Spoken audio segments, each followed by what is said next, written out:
Hello my students, प्यारे छात्रों। आज हम लोग जो पिछली कक्षाओं में पूर्णांक के एक चैप्टर को कंप्लीट किया था और उसी चैप्टर में हम लोग आगे बढ़ते हैं क्लास 7 के मैथ में। और आज पूर्णांकों से संबंधित कुछ गुणधर्मों पर चर्चा करेंगे और तत्संबंधी चैप्टर को हल करेंगे।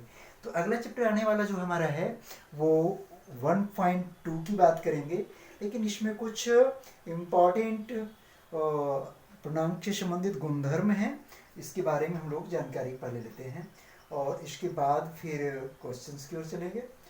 तो देखते हैं आज के चैप्टर में जो हमारी पूर्णांक से संबंधित जो गुणों की बात करने जा रहे हैं वो पहला गुण है क्रम विनिमय नियम। क्रम विनिमय नियम ये बहुत ही सहज है क्या? क्रम विनिमय नियम से संबंधित पूर्णांकों में बात करें तो इसका सूत्र होगा a plus b is equal to b plus a. जैसे हम लोग इसको एग्जाम्पल के माध्यम से देख सकते हैं कि 2 प्लस 3 को लिख सकते हैं 3 प्लस 2, यानी 2 प्लस 3 का भी मान 5 आ रहा है और 3 प्लस 2 का भी मान 5 आ रहा है। यानी इसकी क्रम को विनिमय करते हैं, क्रम को पलट देते हैं तो इसके रियल वैल्यू में कोई अंतर नहीं आता है। 2 में 3 जोड़ते हैं, यदि उलट के हम 3 को पहले लिखते हैं 2 को बाद में लिखते हैं तब पर भी इसका मान वही रहता है। तो इससे सूत्र हमारा बनता है a plus b is equal to b plus a और ये क्रम विनिमय नियम को दर्शाता है। दूसरा नियम जो है हम लोग परिभाषा पढ़ने जाएंगे, बहुत शॉर्ट में इसको समझेंगे क्योंकि बहुत इसके तथ्य को केवल समझना है। दूसरा है साहचर्य नियम।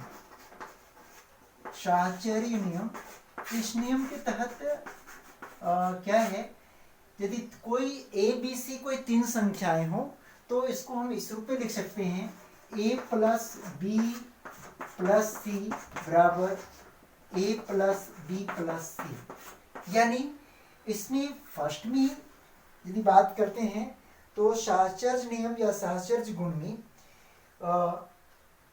फर्स्ट के 2 टर्म का योग सेकंड में यदि हम देखते हैं तो लास्ट के 2 टर्मों के योग के बराबर होता है। इसको हम उलट के भी ले सकते हैं a plus b plus c is equal to a plus b plus c. यानी इस क्रम को हम यहाँ रखे हैं, इस क्रम को यहाँ रखे हैं, तो दोनों तरह से सही है और इसमें भी कोई बात अंतर नहीं पड़ता है। केवल हम पहले इन 2 टर्मों को जोड़ते हैं और बाद में फर्स्ट टर्म को जोड़ते हैं। इसमें शुरू के 2 टर्मों को जोड़ते हैं, बाद में थर्ड टर्म को जोड़ते हैं, तो टोटल जो रिजल्टिंग मान आएगा वो एक ही होगा। और एक तीसरा है योज्य तत्समक। योज्य तत्समक ये क्या है? योज्य तत्समक, जब हम किसी पूर्ण संख्या में शून्य को जोड़ते हैं तो उसका योगफल पूर्ण संख्या ही प्राप्त होता है। सपोज करिए 5 में हम 0 जोड़ते हैं तो 5 ही प्राप्त होता है। उसी तरह से कोई पूर्णांक में, पूर्ण संख्या में पूर्णांक मान लिया जाए कि -3 में हम 0 जोड़ते हैं तो -3 ही प्राप्त होता है। तो किसी भी पूर्ण संख्या या पूर्णांक के लिए योज्य तत्समक के रूप में शून्य होता है, यानी शून्य को जोड़ने पर उसके मान में कोई अंतर नहीं आता है। इसको हम लोग इस रूप में व्याख्या कर सकते हैं a plus B a plus 0 यानी a plus 0 is equal to a that's equal to 0 plus a। यानी a में कोई शून्य जोड़ते हैं तो वही संख्या प्राप्त होती है, या शून्य में कोई पूर्णांक या पूर्ण संख्या जोड़ते हैं तब पर भी वही संख्या प्राप्त होती है। तो ये एक हमारा सूत्र बना। दूसरा सूत्र ये बना, या इसको भी कर सकते हैं, दोनों सेम चीज है। और पहला सूत्र हमारा ये बना। इन 3 सूत्रों के आधार पर हम बातें करते हैं एक्सरसाइज 1.2 की। तो आज हम लोग चलते हैं 1.2 में पार्शियल आज देखते हैं, जहां तक हो जाएगा उसके बाद शेष पार्ट को हम लोग अगली कक्षा में देखेंगे।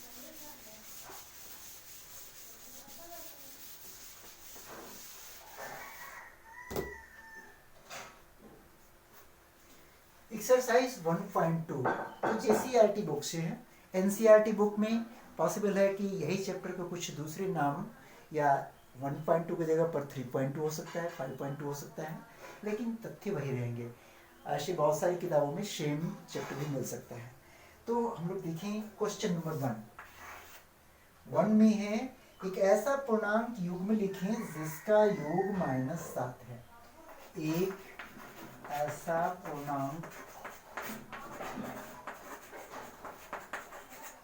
युग्म लिखें जिसका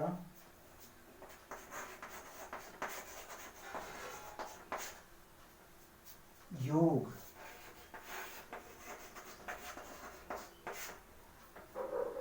-7 है। अब देखिए हमें क्या करना है, पूर्णांकों का जोड़ा लिखना है जिसका पूर्णांक युग्म जिसका योग दोनों पूर्णांक को मिलाकर के योग कितना आना चाहिए, -7 आना चाहिए। तो हम इसका वेरिएबल आंसर हो सकता है अलग अलग विद्यार्थियों का। जैसे इसमें कोई दो पूर्णांक ले लेंगे जिसका जोड़ने पर हमारा मान -7 आना चाहिए। सपोज करें कि -3 ले लें और -4 ले लें, इन दोनों को जोड़ते हैं तो कितना आएगा, -3 और प्लस माइनस माइनस ही रहेगा, तो माइनस माइनस प्लस, 3 और 4 जोड़ने पर 7 आएगा, चिन्ह माइनस होगा। तो एक आंसर हमारा ये भी हो सकता है। दूसरा आंसर भी सकते हैं, जैसे सपोज करो -10 + 3 प्लस माइनस माइनस, ये भी पूर्णांक है ये भी पूर्णांक है, 10 में से 3 गया 7, माइनस से घटाएंगे -7। इस तरह से अलग अलग आंसर हम निकाल सकते हैं। इस क्वेश्चन के प्रत्येक विद्यार्थियों का आंसर, चूंकि एक ही युग्म लिखना है तो हम कुछ भी सही मान निकाल करके लिख सकते हैं। तो एक ऐसा युग्म देना है जिसको जोड़ने पर हमारा रिजल्ट -7 आए, तो कर सकते हैं आप लोग। बी में क्या है, अंतर -10 है, इसमें योग था, अगर क्या घटाने पर -10 आना चाहिए। देखिए बी है अंतर -10, तो इसमें अंतर दो का घटाव, दो पूर्णांकों का घटाव करने पर हमारा मान -10 आना चाहिए।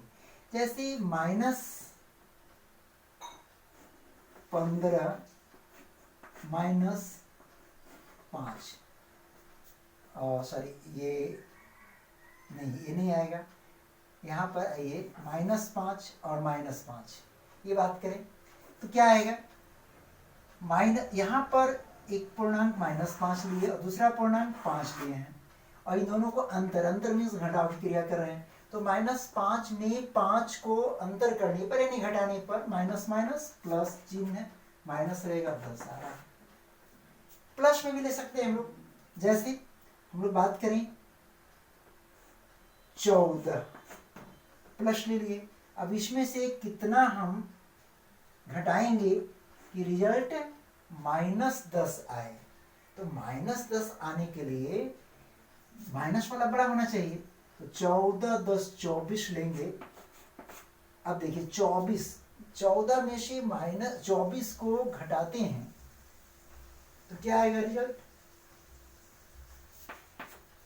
24 - 14 हो जाएगा, प्लस माइनस माइनस, और माइनस से घटा रहे हैं 24 से तो -10 आएगा। इस तरह का आंसर करना है फर्स्ट में। दूसरा क्वेश्चन में हम लोग चले, क्वेश्चन नंबर 2, ये क्लियर हो रहा है, इसमें योग पर लाना है, इसमें अंतर पर लाना है, कहीं कोई दिक्कत नहीं होनी चाहिए किसी को। दूसरा क्वेश्चन, एक ऐसा पूर्णांक युग्म लिखें जिसका अंतर 8 है। वही क्वेश्चन है, फर्स्ट टाइप का ही क्वेश्चन है, एक पूर्णांकों का जोड़ा लिखना है जिसका अंतर कितना है, 8 है। अभी अंतर पर क्वेश्चन बात की -10 लाना था, यहाँ पर 8 लाना है, ये कर सकते हैं आप लोग। हम लोग तीसरा क्वेश्चन को देखिए, फर्स्ट 2 और सेकेंड एक ही टाइप का है।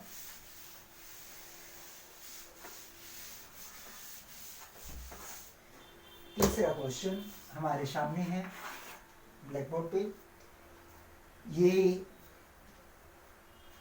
किसी प्रश्नोत्तरी के 3 उत्तरोत्तर चक्रों में टीम ए द्वारा प्राप्त किए गए अंक -40, 10 और 0 थे, और टीम बी द्वारा प्राप्त किए गए अंक 10, 0 और -40 थे। किस टीम ने अधिक अंक प्राप्त किए? क्या हम कह सकते हैं पूर्णांकों के किसी भी क्रम में जोड़ा जा सकता है। तो इसमें ध्यान देना है कि टीम ए और टीम बी टीम ए का अंक है -40,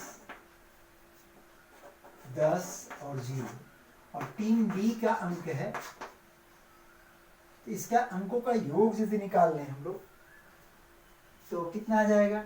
टीम ए के अंक हो गए, टीम ए के अंक, तो टीम ए के अंकों का योग, के अंकों का योग,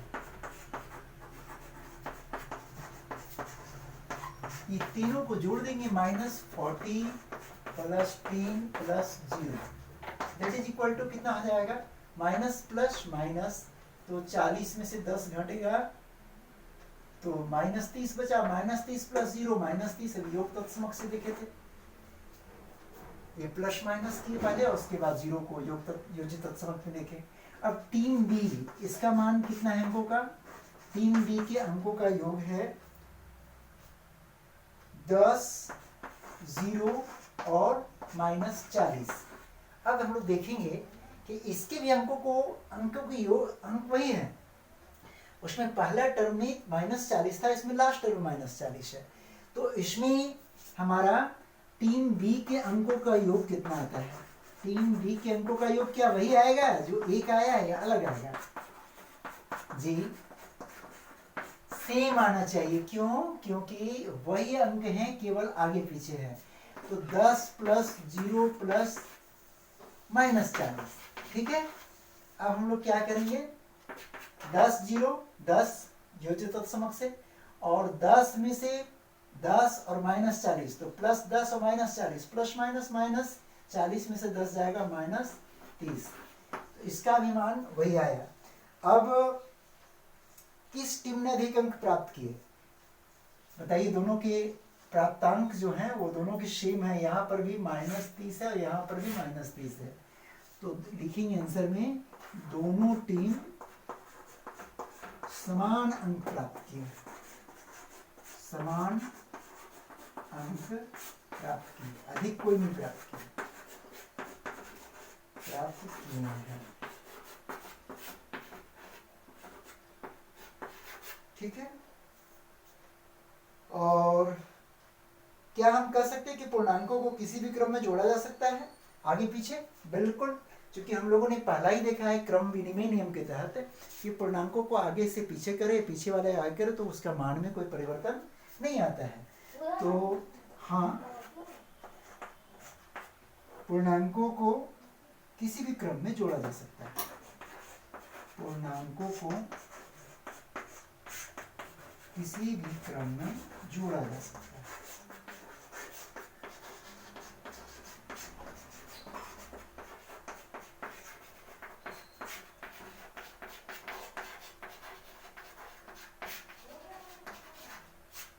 यही आंसर हुआ, और ये क्वेश्चन नंबर 2 समाप्त हो जाता है। क्वेश्चन नंबर 3 भी हो गया क्लियर, और 4th क्वेश्चन में केवल लास्ट क्वेश्चन है जो फिल अप द ब्लैंक्स है, बहुत ही आसान है, हम लोग 1 मिनट और समय देखेंगे तो ये चैप्टर हमारा समाप्त हो सकता है आज ही, तो क्यों देख ले, बोझिल तो नहीं हो रहे हैं आप सब। क्वेश्चन नंबर 4 क्या है, 4 में फिल अप द ब्लैंक्स है, ऐसा मान भरना है कि दिए गए कथन सत्य हो जाए। इसका फर्स्ट है -5 + -8 बराबर -8 प्लस खाली जगह। अब बताइए, क्रम विनिमय नियम में हमने देखा है कि क्रम को पलट देते हैं तो उसका रियल वैल्यू में कोई अंतर नहीं आता है, तो यहाँ 5 पहले है, -8 बाद में, यहाँ -8 पहले है, प्लस चिन्ह आ गया, तो यहाँ क्या आएगा, ऑब्वियसली क्लियर है, -5, यानी a + b = b + a का जो फर्स्ट हम लोगों ने क्रम विनिमय नियम का सूत्र देखा था उसको फॉलो करते हैं।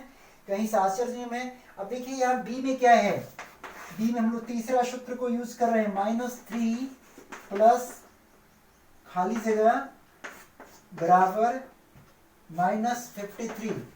तो -53 में क्या जोड़े कि उतना ही रह जाएगा, कोई पूर्णांक में क्या जोड़ते हैं कि वो सेम रहता है, वो मालूम है आपको, शून्य जोड़ते हैं, ये शून्य योजित तत्समक है तो इसमें शून्य होगा। साहचर्य नियम का सूत्र यूज हुआ है और चौथा में और 5वां में, तो उसको भर सकते हैं। और इस प्रकार से ये पूरा का पूरा चैप्टर 1.2 जो आज हम लोगों ने कंप्लीट किया। पूर्णांक का सेकेंड चैप्टर कंप्लीट होता है और आप सब पूरा इसे अच्छी तरह से बना लेंगे। अब घर में जाकर इसका पूरा अभ्यास करें और तभी इसका पूरा लाभ मिलेगा। Thank you.